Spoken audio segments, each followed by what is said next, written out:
तो ये सब बहुत चिंताजनक हालात हैं। मुझे लगता है कि प्रधानमंत्री मोदी और केंद्र की सरकार की सह पे ये घटनाएं वहाँ पर हो रही हैं। निष्पक्ष चुनाव कैसे हो, लोकतंत्र और संविधान कैसे बचे, इसकी लड़ाई लड़नी होगी। जब तक चुनाव ही निष्पक्ष नहीं होगा तो कभी बिहार में SIR के नाम पे हार जाएंगे, कभी दिल्ली में नहीं।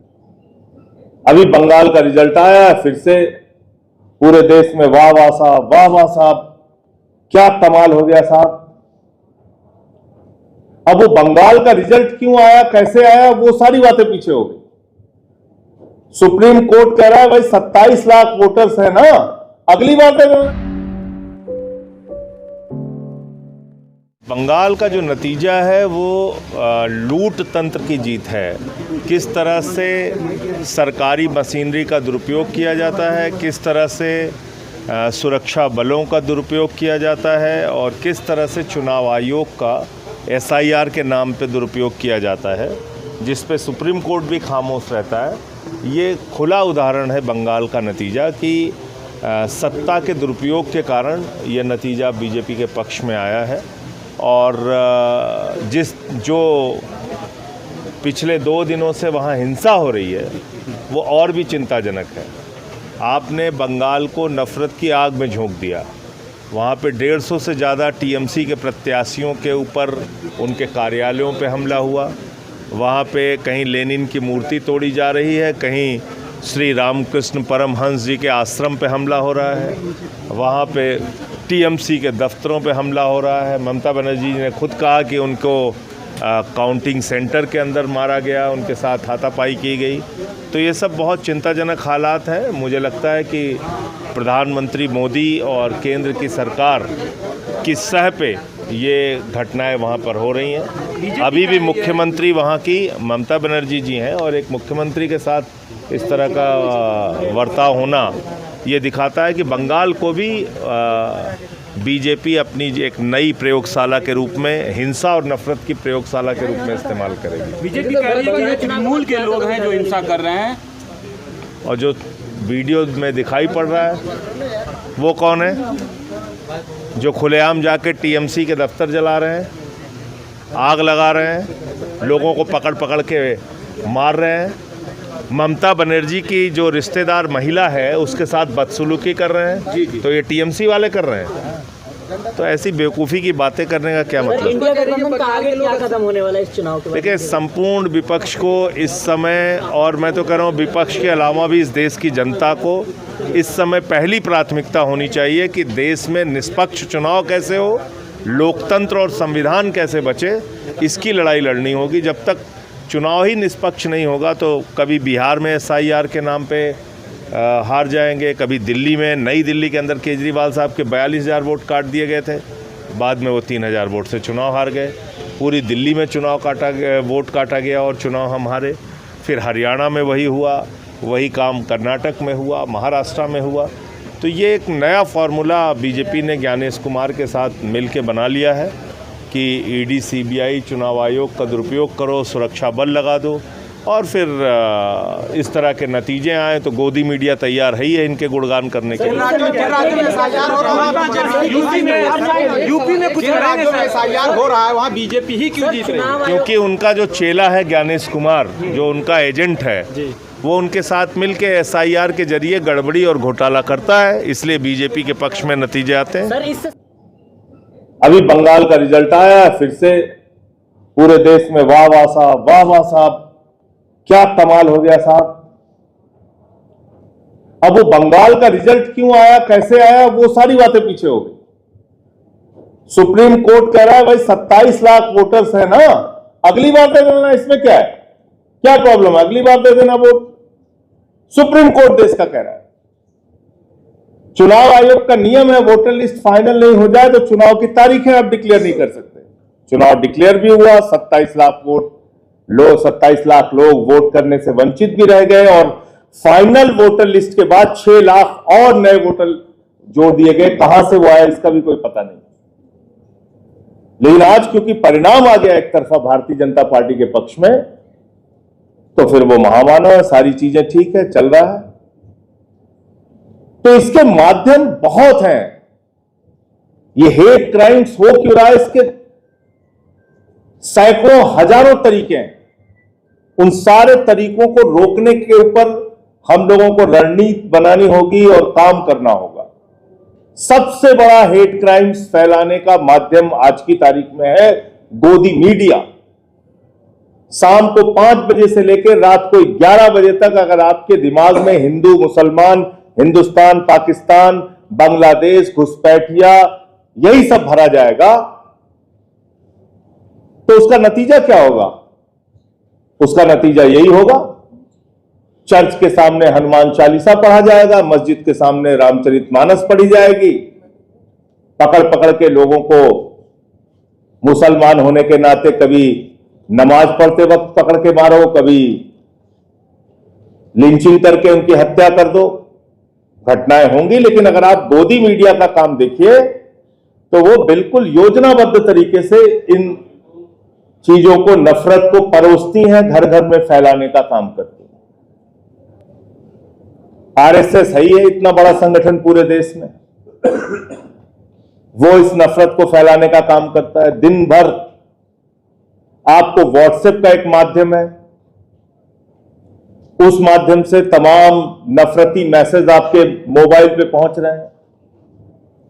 वो जानकारी सही है, गलत है, उसकी पड़ताल के चक्कर में आप नहीं पढ़ते। अब आपको दिल्ली विश्वविद्यालय की शिक्षा की जरूरत नहीं है, आपको जेएनयू की शिक्षा की जरूरत नहीं है। व्हाट्सएप का एक विश्वविद्यालय है जिसकी अलग शिक्षा चलती रहती है, उससे लोग वहां से भी एक नफरत फैलाने का माध्यम इनके पास है। एपीसीआर का जो डेटा में देख रहा था, जो हम लोगों को पार्लियामेंट में हेट क्राइम्स और दंगों के बारे में गृह राज्य मंत्री जी के द्वारा उपलब्ध कराया गया डाटा है, वो इससे कई गुना ज्यादा है। जो सरकारी आंकड़ा है वो इससे कई गुना ज्यादा है, वो मैं आपको दे दूंगा। तो उसमें कौन सी जानकारी आपसे कहां रह गई? आपने, जाहिर सी बात है, जो बहुत पब्लिक में होंगी चीजें उनको आपने खाली हेट क्राइम्स में यहां लिखा है, लेकिन जो सरकारी आंकड़ा है वो इस आंकड़े से कई गुना ज्यादा है। दंगों के आंकड़े, हेट क्राइम्स के आंकड़े, तो वो लेकिन वो चालाकी ये करते हैं कि वो ये नहीं दिखाते कि साहब किसी ने दाढ़ी रखी थी इसलिए उसको मार दिया गया, या कहीं चर्च पे हमला हुआ, या क्रिश्चियन है कोई तो उसको टारगेट करके मारा गया, या सिख है कोई तो उसको टारगेट करके मारा गया। ये नहीं दिखाते। मोटे मोटे तौर पे दंगों के आंकड़े, इस तरह की वारदात के बारे में वो जानकारी देते हैं। अब सवाल ये है कि इसको आपने इसमें लिखा है कि प्राइम मिनिस्टर के स्पीचेस से हेट क्राइम्स कितना बढ़ता है, चीफ मिनिस्टर के स्पीचेस से हेट क्राइम्स कितना बढ़ता है। तो ये तो पूरे देश में खुलेआम अब हो रहा है। अब तो कोई छिपाने वाली बात ही नहीं है, सीना ठोक के हो रहा है। हमारे प्रधानमंत्री जी कहते हैं कि साहब हम कपड़े देख के पहचान लेते हैं, तो इसका मतलब वो पहचान लेते हैं कौन हिंदू है कौन मुसलमान है, और ये बात वो जाके झारखंड के चुनाव में बोलते हैं और उत्तर प्रदेश के चुनाव में जाके कहते हैं कि भाइयों और बहनों बताओ, अगर गांव गांव में कब्रिस्तान है तो शमशान होना चाहिए कि नहीं होना चाहिए? बताओ, कब्रिस्तान है तो शमशान होना चाहिए कि नहीं होना चाहिए? बताओ, कब्रिस्तान है तो शमशान होना चाहिए कि नहीं होना चाहिए? और पब्लिक कह रही होना चाहिए, होना चाहिए। स्कूल नहीं होना चाहिए, अस्पताल नहीं होना चाहिए, सड़कें नहीं होनी चाहिए, पीने का साफ पानी नहीं होना चाहिए, लेकिन गांव गांव में शमशान होना चाहिए। ये कौन बोल रहा है? हमारा प्रधानमंत्री, और उसके साथ लोग कह रहे हैं हाँ हाँ साहब होना चाहिए, होना चाहिए। तो नफरत कितनी परोसी जा रही है और कितनी दिमाग में डाली जा रही है, ये तो कल्पना से भी परे। और उसको रोकने के लिए जो प्रयास होना चाहिए वो शायद कम है, या लोग बड़े इंतजार में थे कि ऐसा कभी दिन आएगा तो हम लोगों को अपने जो ये जो अपना रूप है वो दिखाना है और इनके साथ खड़े होकर इस हेट क्राइम्स का हिस्सा बनना है। अभी एक मुख्यमंत्री साहब हैं आसाम के, वो मुख्यमंत्री साहब कहते हैं कि मुसलमानों के यहां से सामान खरीदना बंद कर दो, आर्थिक रूप से इनकी कमर तोड़ देनी है। तो मैंने अंधभक्तों से कहा कि भाई आप लोग फैसला लो, और भाजपा वाले सारे लोग फैसला लो कि जितने भी पेट्रोल, डीजल, गैस इराक से, ईरान से, अरब देशों से आते हैं, इसका इस्तेमाल आप बंद कर दोगे, बिल्कुल खाना नहीं बनाओगे। जो गैस आ रही वहां से, पेट्रोल डीजल जो आ रही है, उससे गाड़ी नहीं चलाएंगे। मतलब हम कहां, किस ओर लेके जा रहे हैं?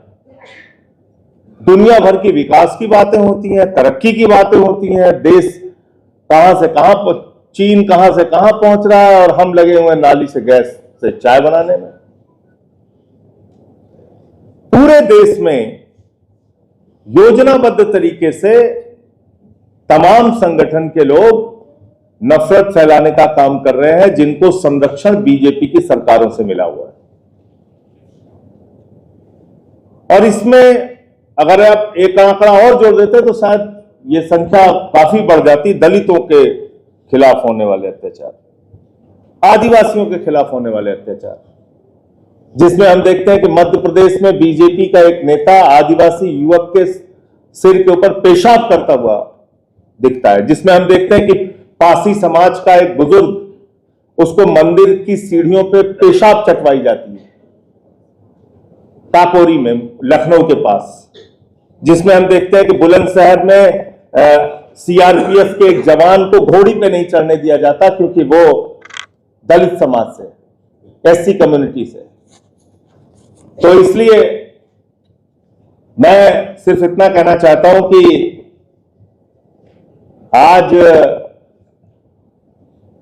नतीजे राज्य दर राज्य आएंगे, जश्न मनाए जाएंगे, महामानव की उपलब्धियां गिनाई जाएंगी, लेकिन इन सब के बीच ये हेट क्राइम्स, ये नफरत का बाजार जो पूरे देश में चल रहा है, और जो नफरत परोसी जा रही है, उसको रोकने के लिए क्या करना है, उसके बारे में हम लोग ऐसे कार्यक्रमों में आके जानकारियां लेते हैं, अच्छी बात है, लेकिन उसको रोकने के लिए आगे क्या करना है, उसकी रणनीति भी बनाना चाहिए।